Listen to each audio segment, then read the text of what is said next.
I'm Josh George. I'm on Wipe Me Down, college football time. Cincinnati and SMU. It's going to be a doozy. Marcus Freeman's a good defensive coordinator for Cincinnati, and Shane Buechele's the best quarterback in the state of Texas with 12 touchdowns and 2 interceptions. SMU's only won their last two games by 3 points. I think they lose by 3 points, 23-20. Now, the Sunflower Bowl, Kansas and Kansas State. The state full of sunshine, sunflowers, and sons of. Now, I think it's going to be a really intriguing matchup. I think Les Miles really has to win this to save his job, but with COVID, he may not be coaching. So I'm going to go with Kleiman's boys, 35-7. I think he whips them up and takes the top spot in the Big 12, at least tied for it. Syracuse, I think Dino Babers has kind of had Dabo's number. Beat him twice in the past, back-to-back seasons. Trevor Lawrence looks really good, though, for Clemson. Etienne's going to break the rushing record, probably. And I just feel like too much talent for Clemson right now.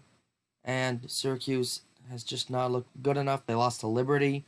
So I've got Clemson 31-3. Solid rivalry here. NC State and North Carolina. I think it could be a good one. I think the key is Sam Howell in this one. Both teams fell behind and had to come back. NC State was successful against Duke, but I don't think if they fall behind against North Carolina that they will be. So I've got North Carolina 28-21 in a victory. The Big Ten is back. Ohio State and Fields looking to take on Nebraska. Nebraska's 24th in the 247 talent composite, where Ohio State is 4th. We don't know a lot about these teams yet, although Fields is good. And if you ask Coach Ryan, he'll say Ohio State's going to win the title game. Might not be far off. I've got Ohio State 30, Nebraska 13. Rutgers and Michigan State here. I think it's an interesting game. Michigan State is, according to the FBI, has a 60% chance to win. I'll go with them, 44-21 over Rutgers. The cigar game, Alabama and Tennessee. Alabama looked awesome against Georgia. Really got the turnovers, really took advantage. They've got the two best wide receivers in Smith and Waddle in the nation. And Tennessee threw some interceptions against Kentucky. They threw 3 on back-to-back possessions. You're going to turn the ball over and give those wide receivers and Najee Harris a chance to work. Alabama's going to beat you all day. Give me Alabama 48, Tennessee 21. Penn State and Indiana. Indiana has the most returning starters in the Big Ten. I think they could give Penn State a real challenge, but I think James Franklin rises up to it and wins 24-10. Iowa State and Oklahoma State.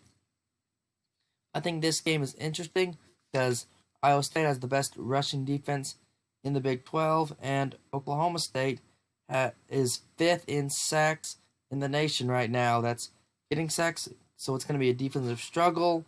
Who has the better offense? I think Hubbard is going to have to beat that Iowa State defense, that rush defense, find some gaps and find a way. I think he does. Oklahoma State wins 23-17 in a close one. Upset of the week here.